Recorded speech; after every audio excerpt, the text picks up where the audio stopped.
নমস্কার দাদা ভাই দিদি ভাইয়ের, আশা করি আপনারা ভালো আছেন, আমিও ভালো আছি। আজকে আমি যে চিকেনটা রান্না করব, এটা হচ্ছে গন্ধরাজ চিকেন করব। তা আমি কিভাবে গন্ধরাজ চিকেন করি আপনারা দেখুন। আমি বাঙালি রান্নাঘর থেকে বলছি। এই গন্ধরাজ চিকেনটা আমি মাত্র 50 গ্রাম টক দই দিয়ে ম্যারিনেট করে রেখেছি 1 ঘন্টা। এটা ম্যারিনেট করে আমি রেখে দিয়েছিলাম নর্মাল ফ্রিজে। এখন আমি এটাকে হালকা করে ভেজে নেব। তো আমার তেলটা গরম হয়ে গেছে, এখন হালকার উপর আমি ভেজে নেব।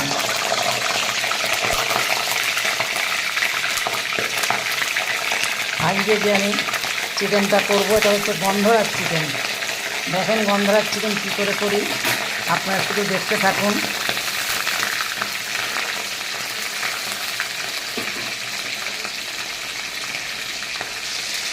আমি এটাকে উল্টিয়ে দিয়েছি, এখন আমি একটা একটা করে নামিয়ে নেব। একদম দেখতে পাচ্ছেন আমি কিন্তু একদম হালকা করে ভেজে নিচ্ছি।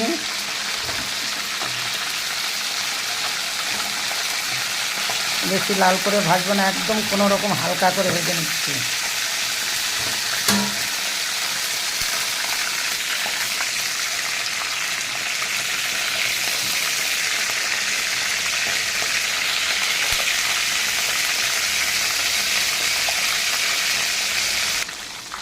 আমার চিকেনটা ভাজা হয়ে গেছে, এরপরে আমি দিয়ে দেবো, এরপরে আমি 10-12টার মতন দিয়ে দিলাম গোলমরিচ। তারপরে আমি 2টো তেজপাতা, একটা শুকনো লঙ্কা।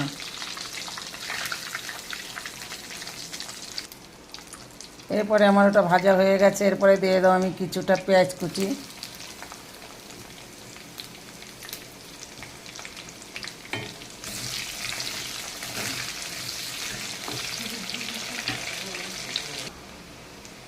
আমার পেঁয়াজটা ভাজা হয়ে গেছে, এখন আমি দিয়ে দেবো টমেটো কুচি।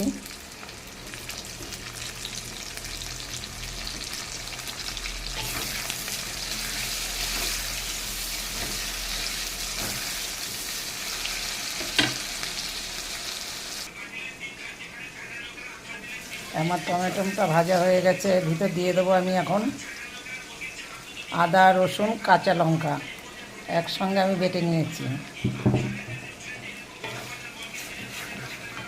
তার ভিতরে দিয়ে দেবো আমি একখানা জায়ত্রী, এর ভিতরে আছে লবঙ্গ, দারচিনি, এলাচ, আমি এর ভিতরে দিয়ে দিলাম।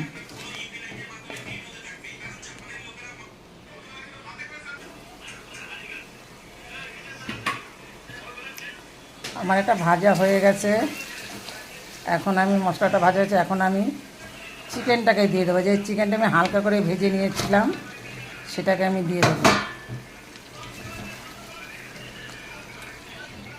এর ভিতরে দিয়ে দেবো আমি কিছুটা স্বাদ মতন লবণ। আমি লবণটা আজকে একসঙ্গেই দিয়ে দেবো, যেহেতু আমি ভেজে নিয়েছি। সাথে আমি দিয়ে দেবো হলুদ।